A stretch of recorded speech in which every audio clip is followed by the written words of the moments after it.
How to duplicate an event on Google Calendar. Hello guys, in today's video I'm going to show you how to duplicate any event you want on Google Calendar easy and fast in less than 1 minute. So first thing, go to Google Calendar and choose the event that you want to duplicate. For example, I want this one.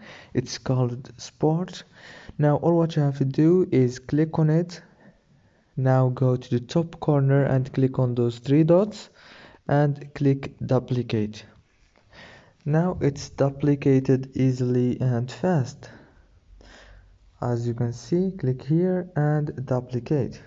Click save again, and now as you can see I have two events easily. Don't forget to like and subscribe, and thank you so much for watching this video until the end. See you later.